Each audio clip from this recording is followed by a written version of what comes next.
Cari amici, buonasera, eccoci qua in diretta differita. Edar Production, Isole Sparse, Renato De Paoli, scrittura bustrofelica. Una roba difficile la scrittura bustrofelica, va bene? Anco è.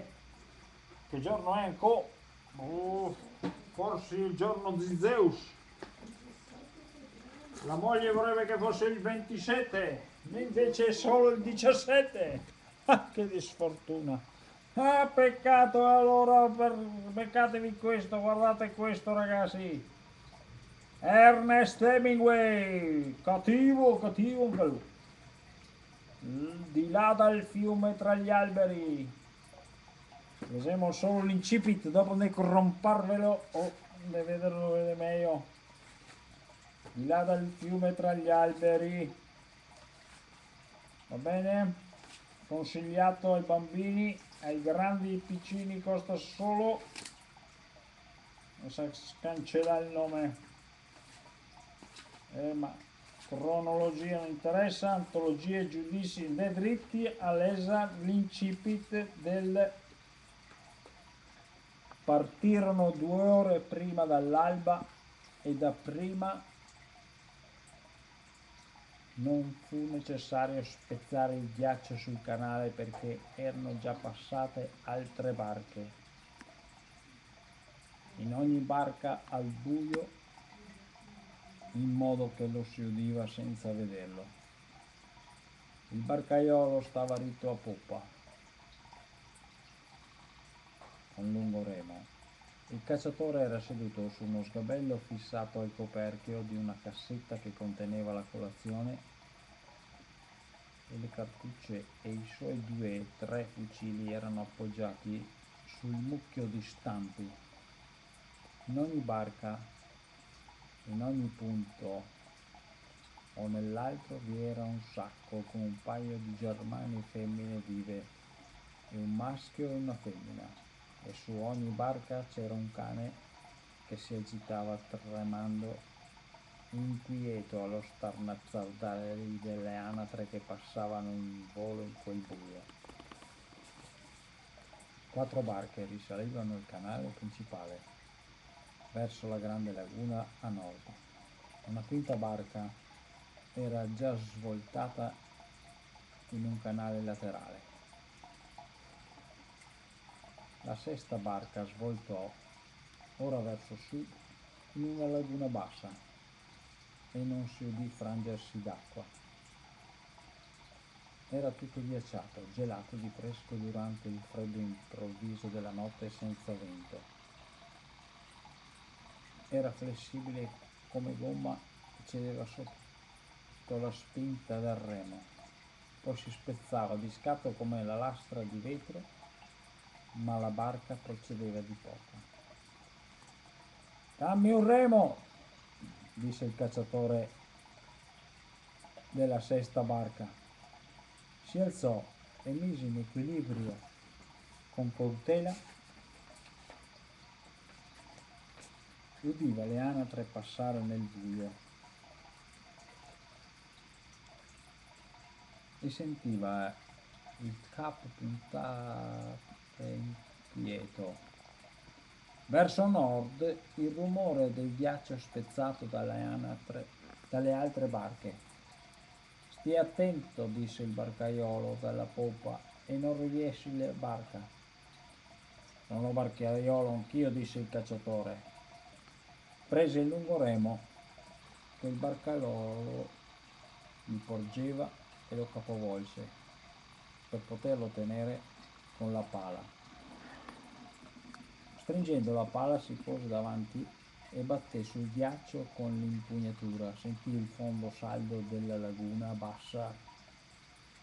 Premette con tutto il proprio peso sulla cima della larga pala del remo e stringendolo con le 2 mani, e prima premendo, poi spingendo finché l'impugnatura giunse all'altezza della poppa, guidò la barca avanti in modo da spezzare il ghiaccio.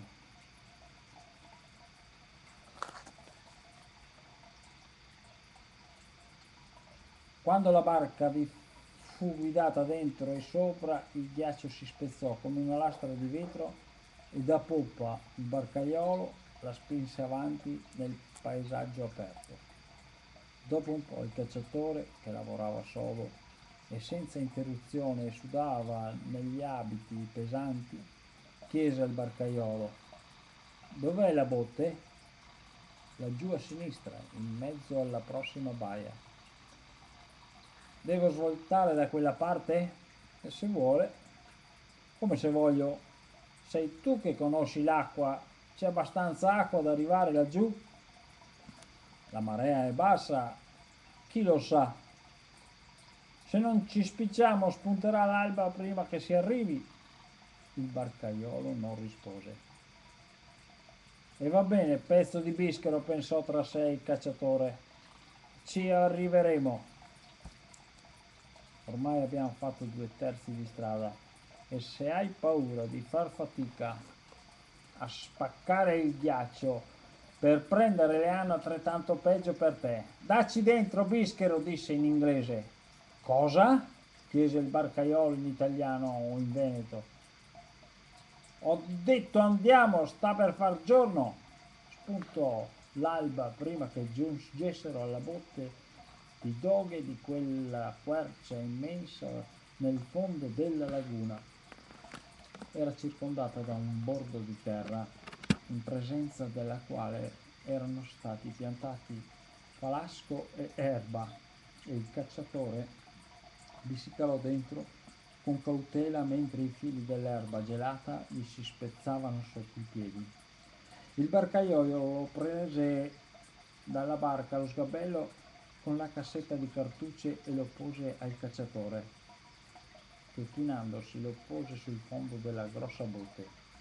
Il cacciatore, che indossava stivalioni alti fino alle reni e una vecchia giacca militare con una toppa incomprensibile a tutti sulla manica sinistra e con le tacche leggermente più chiare nei punti dove erano state tolte le stellette dei filetti, scese nella botte e il barcaiolo gli pose 2 fucili. Lì pose contro la parete della botte e appese tra di essi l'altra borsa di cartucce, appendendola a 2 uncini applicati sulla parte della botte sommersa. Poi appoggiò i fucili sui 2 lati della borsa di cartucce. «C'è acqua?» chiese il barcaiolo. «Niente acqua», disse il barcaiolo. «Si può bere l'acqua della laguna?» «No, non è potabile». Cari amici, leggete Ernest Hemingway, Di là dal fiume, tra gli alberi, Oscar Mondadori, scrittori del Novecento, scritto nel 1950, 2 anni prima del Vecchio del Mare, che valse a Hemingway il premio Nobel della letteratura. Di là dal fiume e tra gli alberi le considera una sorta di romanzo d'addio intriso come dei presentimenti e pieno di una disperazione tenace di autodifesa. La trepida consapevolezza di sé contraddistingue infatti il protagonista del romanzo,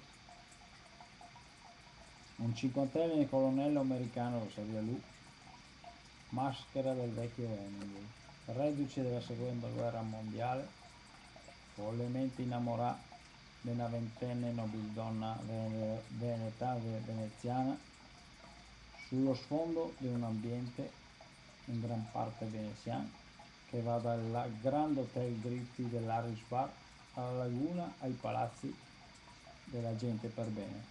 Un personaggio che con i suoi pazzeschi e disperati modi di dire e di far e di ber e di consumarsi con dolcezza segna la maturità della disperazione di uno scritto che scomizia a sentire il peso della propria vita.